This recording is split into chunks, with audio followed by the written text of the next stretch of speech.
Reciban todas y todos un fuerte y fraternal abrazo.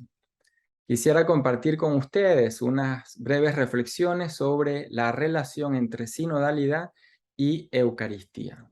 Relación esta que no puede salir del contexto eclesial en el cual vivimos, de procesos de reforma, de renovación, de actualización, en el cual estamos todos involucrados como sujetos activos en la Iglesia, pueblo de Dios. Un primer aspecto, el hecho de situarnos en un proceso de reforma permanente. El Papa Pablo VI dirigió a la Curia Romana el 21 de septiembre de 1963 un discurso en el cual invitaba a una renovación eclesial. Pero como señaló en su discurso de apertura de la segunda sesión del Concilio Vaticano II, celebrada pocos días después, el día 29 de septiembre de 1963, decía Pablo VI, esta reforma rinde homenaje a la tradición, tratando de despojarla de todas sus manifestaciones caducas y defectuosas para hacerla auténtica y fecunda. Por ello, una verdadera y permanente reforma como la propuso el Concilio Vaticano II debe contemplar siempre la búsqueda de un nuevo modo de proceder eclesial acorde con los signos de los tiempos de cada época y la renovación de toda la Iglesia con el fin de poder cumplir con la misión encomendada por Jesús. En este contexto actual, epocal y eclesial, en el cual se nos ha convocado a un sínodo sobre la sinodalidad, se recoge este espíritu de renovación, de conversión y de reforma. Ante esta realidad, nos podemos preguntar, como decía Congar, ya en el año 1972, el teólogo dominico que fue perito durante el concilio, cito, si será suficiente un ayornamiento, una actualización de la iglesia o será necesaria otra cosa. La pregunta, dice Congar, se impone en la medida en que las instituciones de la iglesia arrancan de un mundo cultural que ya no podría tener cabida en el nuevo mundo cultural. Siguiendo el concilio, el Papa Francisco alude a esta iglesia que necesita siempre ser reformada. Y así lo dice el 9 de noviembre del 2013 en Santa Marta. La iglesia tiene siempre necesidad de renovarse porque sus miembros son pecadores y necesitan de conversión. Así dice el Papa. No se refería a la reforma de la iglesia como un acto puntual o a ciertas revisiones o actualizaciones de estructuras caducas. Se refiere el Papa, en sus palabras, a una conversión eclesial de toda la iglesia entera. En la exhortación apostólica Evangelii Gaudium, en el número 26, nos dirá que el Concilio Vaticano II presentó la conversión eclesial como la apertura a una permanente reforma. Es en este contexto donde el Papa nos invita luego, en la conmemoración de los 50 años de la institución del Sínodo de los Obispos, a pensar esta reforma en clave sinodal, es decir, un nuevo modo de proceder que dé forma y por tanto componga, reforme a una iglesia que pueda ser llamada sinodal. El Papa en ese discurso dice lo siguiente, y cito, el camino de la sinodalidad es el camino que Dios espera de la iglesia del tercer milenio. Dicho modelo supone que caminemos juntos. Con esta metáfora se destacan relaciones y dinámicas como nos comunicamos en la iglesia. Se trata de dinámicas como orar, reunirnos, trabajar juntos, celebrar, leer la escritura, los signos de los tiempos, pero también discernir y tomar decisiones en conjunto. Este modelo de una iglesia sinodal supone entonces que busquemos nuevas formas de proceder que puedan integrar a todas y a todos en el pueblo de Dios y que esa integración se exprese en una unidad multiforme, en una comunión poliédrica, donde quepa la diversidad en el ámbito siempre del caminar juntos, de la comunión. Por eso la sinodalidad no es simplemente un evento específico, un sínodo, es más que un sínodo, es la dimensión constitutiva de toda la iglesia, es lo que define a la iglesia en todo su ser, en todo su quehacer. Por ello, al hablar de Eucaristía, tenemos que pensar también cómo hacer una renovación de la Eucaristía a la luz de esta clave sinodal que es la iglesia. Por ello, dice Congar en ese famoso libro sobre la verdadera y la falsa reforma, el cristianismo, cito, es eterno, pero las formas en que se ha realizado y se halla al presente la civilización cristiana, la organización del apostolado, la administración de la iglesia, incluso la celebración del culto, es toda ella formas que se hallan ligadas a la historia, a la temporalidad, al desarrollo.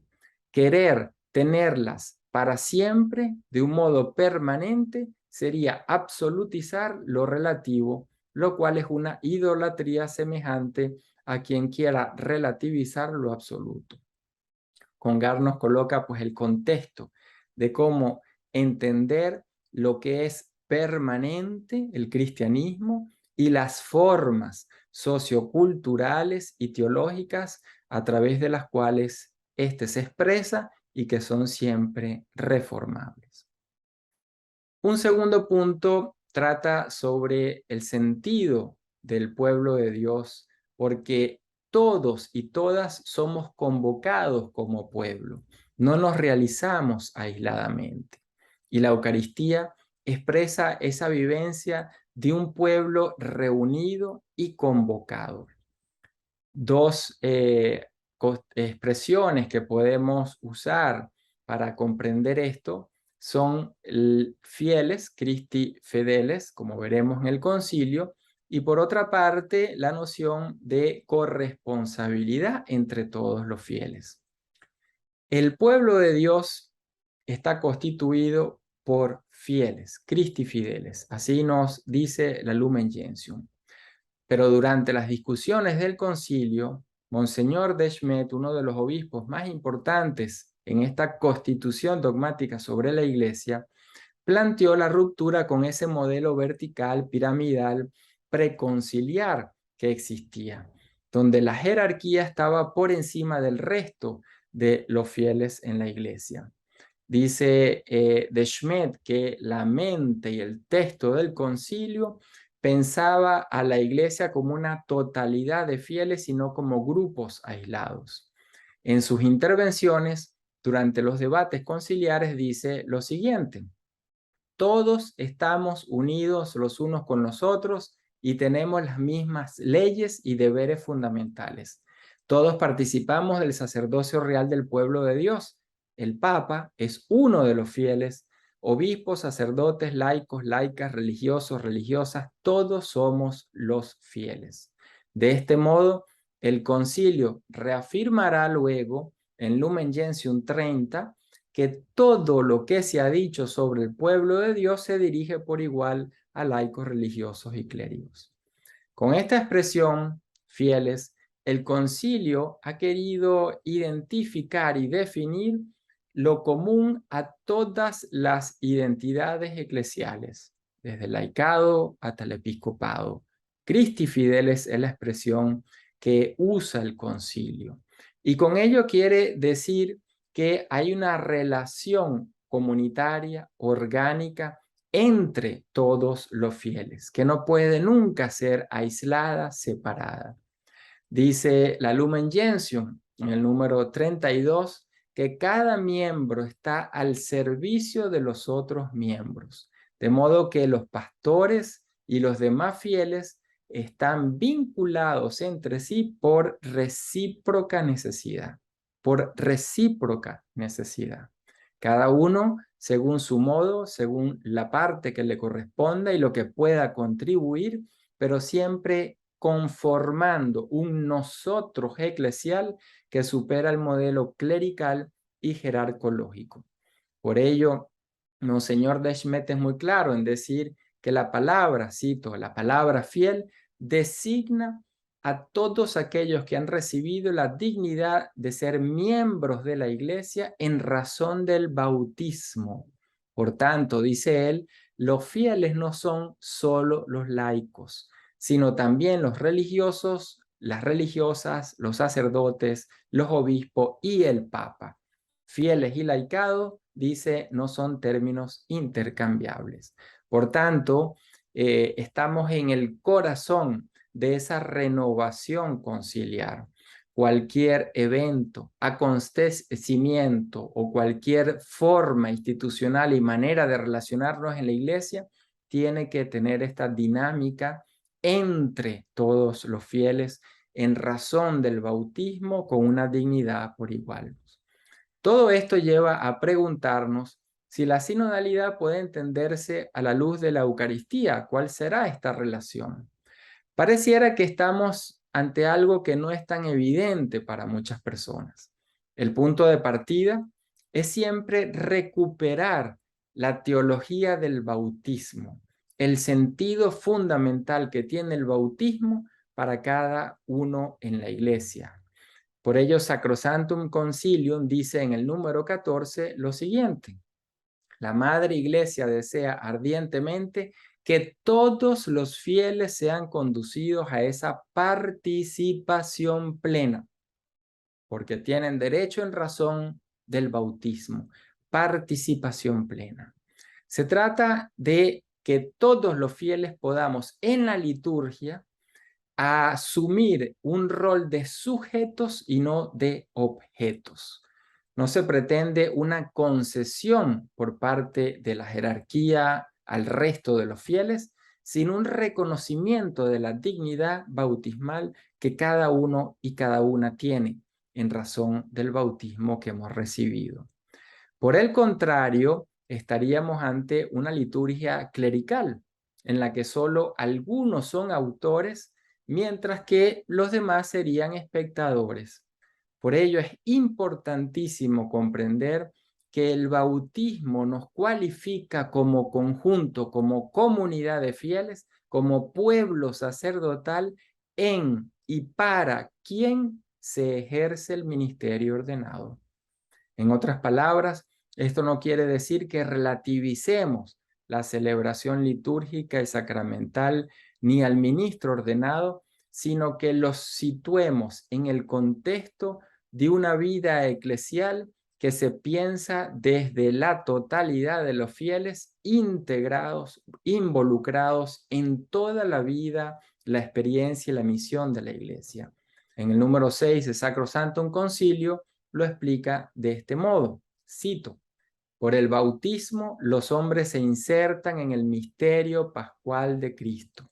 La Iglesia no ha dejado de reunirse en asamblea para celebrar el misterio pascual, leyendo en todas las escrituras lo que le concierne, celebrando la Eucaristía y dando gracias a Dios por su inefable don. Como vemos, hace énfasis el texto en esta dimensión de reunirnos en asamblea, y en esa asamblea leemos, discernimos en conjunto la escritura y celebramos la presencia del pan. En este aspecto, por ello ya vamos entrando en esta dinámica de renovación, de reforma de nuestras mentalidades, de la teología, que a la luz del Concilio Vaticano II y profundizado hoy por la sinodalidad, nos permitirá redescubrir esa alegría, ese sabor de la Eucaristía. Un tercer aspecto es la renovación del ministerio apostólico. Y esto supone renovar la identidad y el ejercicio del sacerdocio ministerial a la luz del sacerdocio común de todos los fieles, algo que a veces hemos perdido, y al separarlos ambos hemos absolutizado el sacerdocio ministerial, restando importancia al sacerdocio común de todos los fieles, incluyendo el del ministro ordenado. Lo visto hasta ahora lleva pues a preguntarnos cómo entiende el Concilio Vaticano II la relación entre el sacerdocio común de todos los fieles, que surge del bautismo, y el ministerio ordenado, que surge del sacramento del orden. Tenemos entonces acá una relación que no puede separarse porque se necesitan mutuamente. El jerárquico opera por el sacramento del orden que le habilita para una función ministerial, a saber, servir a la comunidad y presidir la asamblea eucarística. Servir y presidir, mas nunca sustituir. La teología del sacerdocio común no ha sido fácil de recibir al día de hoy y aún viniendo del Concilio Vaticano II, a 60 años ya de su celebración, nos cuesta comprender esta manera de vivirnos como iglesia, pueblo de Dios, en relaciones horizontales o desde una comunión que implique la diversidad. De ahí que a la luz del concilio se ofrece una renovación del ministerio apostólico y se sitúa entonces al interior del conjunto de todos los creyentes.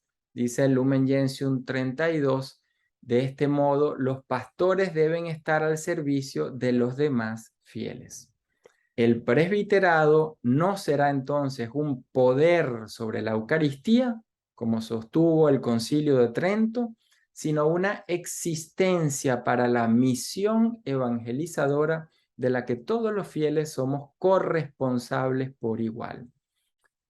Por tanto, el sacerdocio común de los fieles es previo y permanente y nunca se pierde. Un ministro ordenado nunca pierde su sacerdocio común. Nos dice un gran experto en el Concilio Vaticano II, Santiago Madrigal, que el concilio ha hecho una opción. Dice que su punto de partida, cito, no es la celebración de la Eucaristía, el culto, sino la misión del pueblo de Dios. Y por tanto el reconocimiento de la prioridad ontológica del pueblo sacerdotal en la que se inscribe y a quien sirve ese ministerio sacerdotal.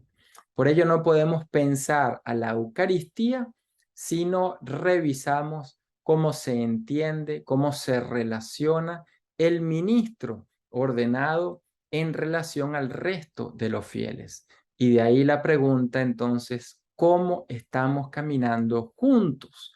Y si la Eucaristía expresa ese caminar juntos como iglesia sinodal. De ahí el cuarto aspecto que quisiera compartir, caminar juntos como pueblo de Dios en comunión. Francisco, como sabemos, ha descrito esta manera nueva de ser iglesia del siguiente modo. Dice él en el discurso a los 50 años de la institución del sínodo, lo que el Señor nos pide en cierto sentido ya está todo contenido en la palabra sínodo, que significa caminar juntos laicos, pastores, obispos de Roma. Nos podemos preguntar, ¿qué significa en concreto este caminar juntos? El documento preparatorio del sínodo sobre la sinodalidad nos ofrece las claves en el número 28 y en el número 29. En el número 28 dice que caminar juntos puede ser entendido desde la vida interna de las iglesias, las relaciones entre los sujetos en la iglesia, a la vez como la manera como las instituciones, en el caso de los consejos en una diócesis, en el caso de las comunidades y parroquias, funcionan y se articulan. Y también nos dice que la segunda perspectiva es cómo caminamos juntos con la sociedad y sus problemas de hoy en día. Una iglesia que camine e incluya a los jóvenes, que camine e incluya a los pobres, a los excluidos, a las minorías. Este caminar juntos entonces supone a una iglesia que quiera renovarse desde las relaciones con las otras personas que la lleve a su propia conversión pastoral. Un primer aspecto también en esta renovación sinodal que es fundamental es si estamos escuchando la palabra y compartiendo el pan con los pobres y los excluidos. Podemos preguntarnos qué implicaciones tiene todo esto para la celebración de la palabra y la Eucaristía. Como vemos, se trata de construir un nosotros eclesial. Ese nosotros eclesial que solo se alcanza cuando a través de un proceso de conversión construimos esa comunión eclesial entre la diversidad de fieles, de sujetos en la iglesia y en la sociedad. Se trata de recordar también acá la praxis de los primeros cristianos. La comunión, la koinonía, se simbolizaba y alimentaba en la fracción del pan, en la celebración de la cena del Señor, que se realizaba en las casas y que incluía la mesa compartida, además de recibir también el alimento de la palabra de los apóstoles. Así lo expresa los Hechos de los Apóstoles.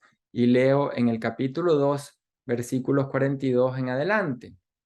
Dice el libro de los Hechos: los discípulos se reunían frecuentemente para escuchar la enseñanza de los apóstoles, participar de la vida común, de la fracción del pan y de las oraciones. En sus casas partían el pan, compartían la comida con alegría, sencillez y sinceridad. En este ambiente en el que se daba la celebración, era fundamental para Pablo que las condiciones de fraternidad y sororidad existiesen para poder decir que ha habido una celebración auténtica de la Cena del Señor. Sin embargo, Pablo se da cuenta que en la comunidad de Corintios no se estaba celebrando realmente la Cena del Señor. En la primera carta a los Corintios, capítulo 11, versículo 20, utiliza esa expresión muy fuerte. Ellos no celebran la Cena del Señor. ¿Por qué Pablo utiliza esta expresión? Porque en esa comunidad llegaba primero el Señor, el gran poseedor de riquezas, se comía la cena y cuando llegaban los sirvientes, los pobres, no quedaba nada. Se olvidaban de los pobres, se olvidaban de los excluidos, se pensaban desde sí y desde los propios bienes que tenían. Y no se relacionaban como hermanos y hermanas entre ellos. Por ello es que Pablo reacciona tan fuerte. La celebración del Señor, de esa cena del Señor, ha de expresar una vida eclesial que incluya a todas y a todos, especialmente a los pobres y a los excluidos que no queremos escuchar, vivir con ellos en la iglesia. No podemos pues separar la liturgia eucarística de una opción que tenemos que hacer por los pobres, descartados y los excluidos, por las minorías y las diversidades que no queremos incorporar en la iglesia, porque ellos también son sacramentos de esa presencia de Dios. Encontramos a Jesús en el sacramento de la Eucaristía y encontramos a Jesús en el sacramento del pobre y del excluido. Como dice el Papa Pablo VI, esto supone toda una conversión. En fin, si la comunión, la koinonía, no se extiende a todos aquellos que no queremos incluir en la iglesia, entonces la comunidad eclesial no será aquella que sigue a Jesús de Nazaret, sino a sus propios ideales, a sus propias maneras de ser o entender a la iglesia. Y no se celebraría, como diría Pablo, una auténtica cena del Señor. Pues la cena del Señor no puede darse sin relaciones fraternas e incluyentes entre todos los que están reunidos para celebrarla. Por ello es tan importante entender cómo la sinodalidad nos pide en nuestras Eucaristías, en nuestras asambleas eucarísticas, en nuestra liturgia eucarística, que sea vivida de una manera comunitaria, inclusiva y dialógica, sin tomar en cuenta la condición de cada sujeto en lo social, en lo económico, en lo político y en lo moral, sino incluyendo a cada uno como un hijo y una hija amado por Dios, como un hermano, como una hermana de cada uno de nosotros. En el documento de la Comisión Teológica Internacional sobre Sinodalidad se nos dice lo siguiente: el que ejerce el ministerio pastoral y está llamado a partir el pan de la palabra junto al pan eucarístico, debe conocer la vida de la comunidad para comunicar el mensaje de Dios en la circunstancia y en la hora en que ella vive. Porque se trata de que el ministro entre en la comunidad como uno más que conoce la realidad de la comunidad y pueda entonces, a través de sus palabras, a través de su homilía, a través del compartir del pan y del vino, manifestar precisamente esa realidad que necesita ser convertida o que necesita ser reconocida y celebrada y aplaudida, es decir, la realidad de la comunidad local. Cuando no se da esta conexión, se pierde entonces lo fundamental de la Eucaristía, que es su relación con la vida cotidiana, como fuente, como inspiración, como motivación para vivir el día a día en ese seguimiento de Jesús de Nazaret. Como último aspecto podemos concluir dejando un reto: ¿cómo entender la asamblea, la Eucaristía y la fraternidad? Esa relación. ¿Cómo recuperar este sentido de Eucaristía como asamblea, como convocatoria a todo el pueblo de Dios, como una vivencia de esas relaciones fraternas que quieren seguir a Jesús de Nazaret hoy? A la luz de la sinodalidad, podemos decir que uno de los retos más actuales es recuperar el sentido comunitario, familiar de la vida eclesial e insertar a la Eucaristía en ese marco mayor de la vida cristiana. No es una cosa aislada del resto de nuestras vidas. A veces permanece en nuestras mentalidades una concepción cosificada y aislada de la Eucaristía, como si fuera un evento al cual se asiste una vez a la semana o cada cierto tiempo, y en el cual el único sujeto y protagonista real de la celebración eucarística sería el sacerdote ministerial. A partir pues de esta visión que hemos venido reflexionando, es posible una profunda analogía entre la Eucaristía y la sinodalidad, porque la Iglesia se reúne en asambleas eucarísticas en cuanto ella es pueblo de Dios que camina en comunión, pueblo de Dios que es alimentado por la palabra y por el cuerpo de Cristo.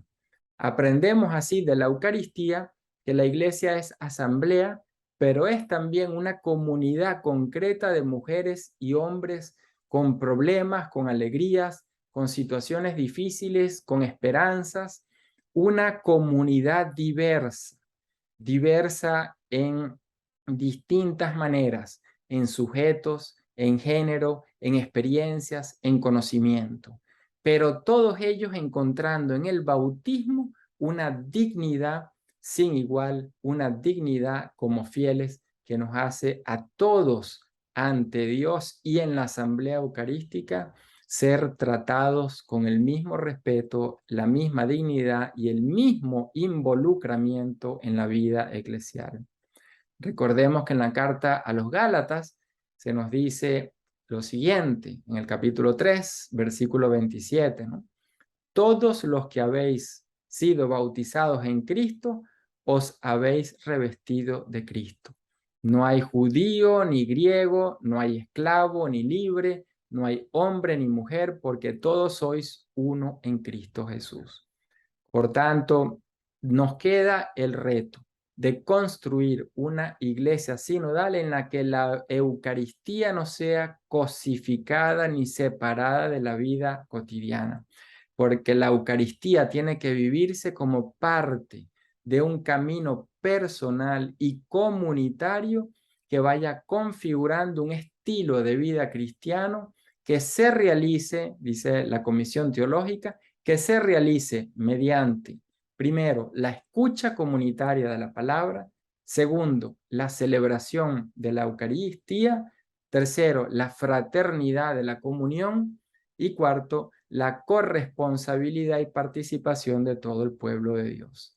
En otras palabras, estamos hablando de una iglesia sinodal, toda ella ministerial, que camina en la comunión a partir de la diversidad y que construye entonces esa convocatoria como pueblo junto, que se complementan y se completan mutuamente entre todos los fieles.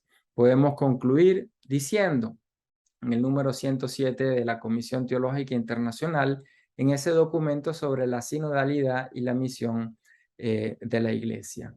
Se trata, pues, de vivir en la comunión la gracia recibida en el bautismo y llevada a cumplimiento por la Eucaristía. El tránsito pascual del yo, entendido de manera individualista, y convertirnos al nosotros eclesial, en el que cada yo, estando revestido de Cristo, vive y camina con las hermanas y los hermanos como sujeto responsable y activo en la única misión del pueblo de Dios. Es una invitación a pensar a la Eucaristía en ese marco mayor, como hemos visto, y no como algo aislado en nuestras vidas. Muchas gracias.